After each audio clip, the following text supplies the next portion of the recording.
नमस्कार सांगमाने मो प्रतिभा आपणकर मनी चिंटू ओडिया ब्लॉग को मु स्वागत जनावि। जय जगन्नाथ। आज हूँ बैशाख मासर शुक्लपक्ष तृतीय तिथि माने आज हूँ अक्षय तृतीया।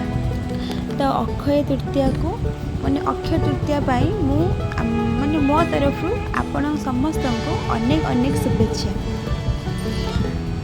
तो आज महाप्रभु श्री जगन्नाथंकर चंदन यात्रा मध्य आरंभ हो सारी। आज महाप्रभुंकर रथ यात्रा काठ जो अनुकूल कराए ताहा मध्य हो सारी। तो आज आज हाँ आज अक्षय तृतीय विहन मुठी आज अनुकूल कराए को अक्षी मुठी मध्य कहुए। आज प्रथम थर विहन बुणा जाए माने जो चाष जमी आज प्रथम थर विहन बुणा जाए।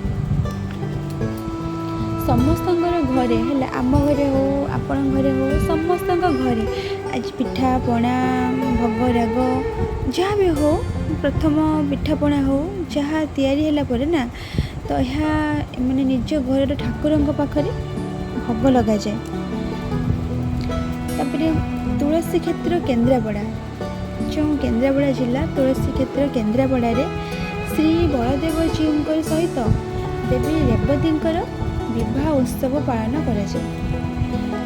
प्रभु श्री बलदेव जी कृपारू मु आज तुलसी क्षेत्र बहु मो परिवार छोट परिवार मो परिवार बापा माँ जेजेमा मो स्वामी आ मो छोट पुओ समस्ते मते बहुत स्नेह करती मुझे से बहुत भल पाए।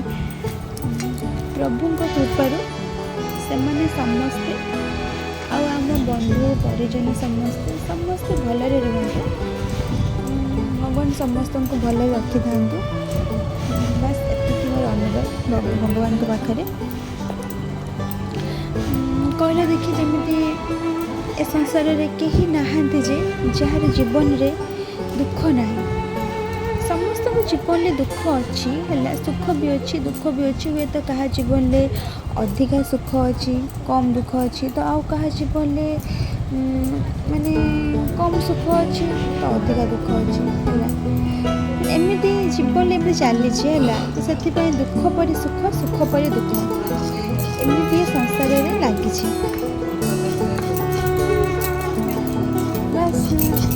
समस्ते कौन कह समस्ते भलरे रुहतु। आज अक्षय तृतीय मैंने आज अक्षय तृतीय प्रथम मंदिर को जाइली तो मंदिर में भोग ठाकुर को दर्शन कली भोग लगे तो भोग लगे सारापर घर को आसली घर को आसिक घरे जी सब मोर कम था कम सारे कम सारा बापा कहले जी आज अक्षय तृतीय बेलपणा कर से बेल दुईटी आनी से कहले जो बेलपणा करने को तो भावुली आउ कि करने तो छोट पिला सी माने मो पुआटा तार केते वर्ष तार 7 कि तार 7 मास हम तार तो एत सान पिलाटे मम्मी बापा मु सी किसी कम करने को ठीक से दौनी सी तो से बेसी किसी भोगराग कर बास बेलपणाटे तैयारी कली तो से बेलपणा को आम समस्ते मिसिक पीलु समस्ते मिसिक पीलु।